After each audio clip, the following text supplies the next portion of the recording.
Hey, what's up, guys? So, going over my deadlift from earlier. Um, I stayed light, did progressive sets of 5, but I wanted to try to do the same approach as the previous week, and I wanted to do, instead of, 2 sets of 2, basically 2 sets of 5. And you guys will see that here shortly, that I start with 245 for 2x5, then go 335, 425, and I finish up at 515. 515 wasn't too bad. A little shaky about halfway up or so. But man, I really wanted to go 6 and 5 and try it. But I was like, you know what? Let's play it safe because my left hip, not even hip, it's my whole glute. My left glute is just a little beat up. That's all.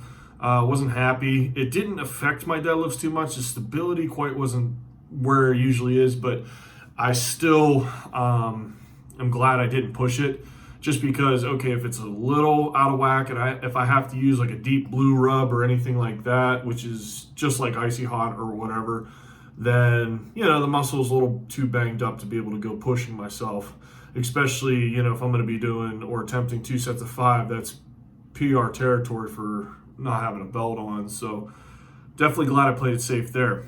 But I wanted to talk about programming a little bit, and obviously you guys that have been following me, I've been programming leading up to the pec injury, and the program was going very well. I was progressing, I was getting stronger, I was able to push myself, I was very happy with my results.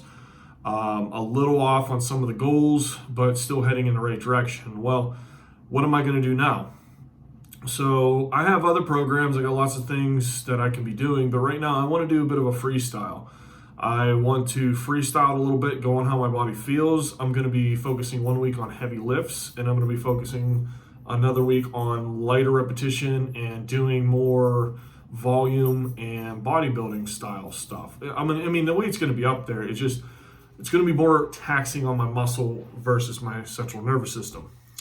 Okay, so that's going to be the game plan. Today was one of those days. Today was not a crazy set of volume. I felt that if I were to push myself too hard, volume or with weight, then, the chance of recovery is just going to be slower, so then it's going to set me back. Leading into this week, that's what I'm going to be able to do. So I'm going to stick with the overhead military presses, which is just a normal military press, just because it doesn't bother this pec at all. Incline is just out of the question right now.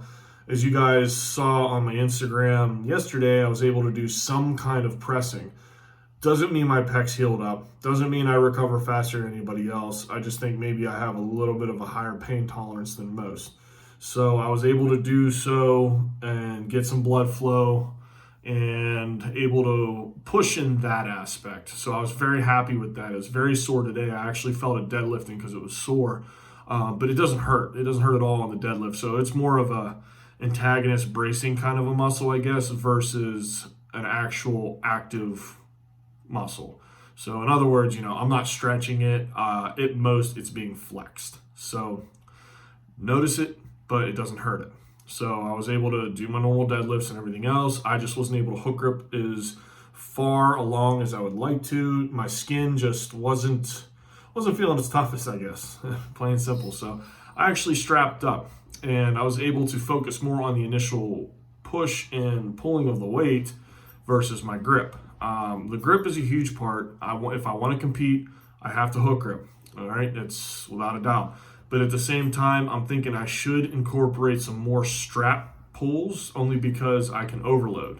I definitely felt that I can lift a lot more weight with straps versus the hook grip. And I need to find a balance. So I need to balance between the two. And when is it good to strap up, and when is it good to continue to hook grip? Regardless, I still think grip is key. I'm going to have to continue to grip as much as possible and whatnot in any program, both volume and heavy weight. Either way, probably the question some of you guys are asking yourselves is, when do you know to program, and how should you program? Now, with that being said, I want to say a lot of you new lifters out there shouldn't have to program. You can. You can most definitely program, but the main focus is always form. It's always technique. It's proper lifts, the fundamentals. Lift right and you will lift heavy. So with that being said, freestyle. Go on how you feel.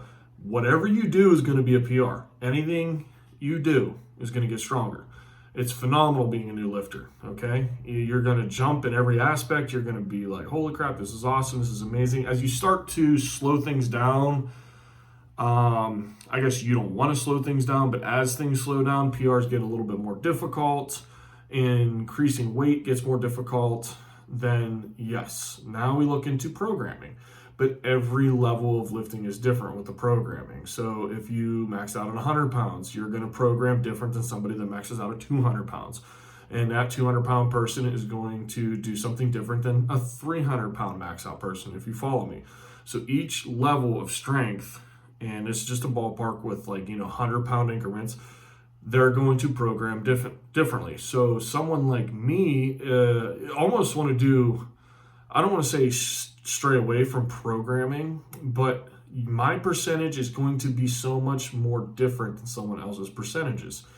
So that's where I have to look at recovery time. I'm trying to strategize with my recovery time. So sometimes it might be better to freestyle, go on how I feel. If I feel really, really good, go for it. If I don't feel that good, step back, do some volume. I mean, that's kind of how it's going to have to be, I think, for right now, until later down the road, I can be like, okay, we're getting consistent again. Let's move, let's say, my 70% realm up into what would an 80% would be. So let's say 500 is at 70% for a set of 5.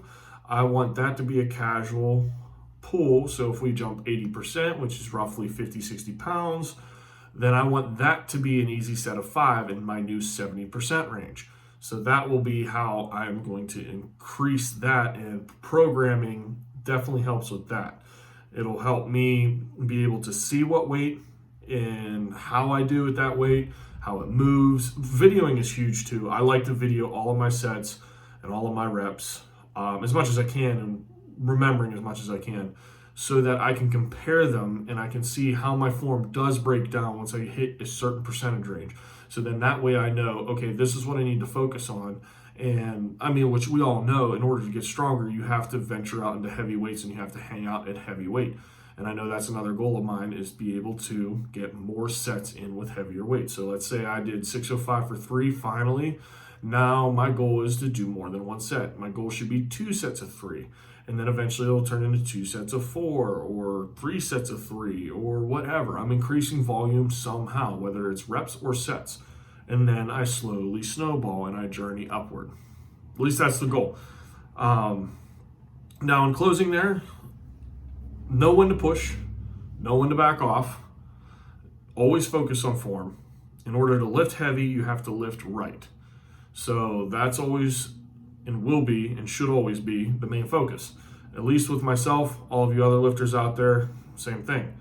So if, with that being said, then the programming comes in and then you're able to go from there. Obviously videoing everything helps. So you're able to break down your form, you're able to break down your techniques, and you're able to see how you handle, let's say, a lift of 400 pounds and a lift of 300 pounds, and be able to see how your form breaks down. Obviously, our goal is no breakdown of form, and you are able to lift exactly the same, both technique and speed, from 300 to 400. That is obviously our goal. I know in my head, anytime I venture into the 600-pound range for the deadlifts, I want it to look like 500 pounds. Plain and simple.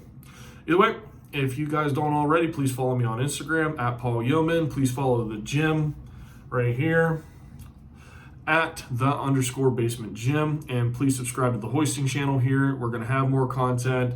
I know you guys are looking for a little bit more. We will be getting it out there. Please feel free to message, comment. If there's anything you want to see, anything you want talked about, feel free, reach out. You guys know I will get it out there as soon as possible. Hope it helps you guys. Thanks for watching, and again, please subscribe.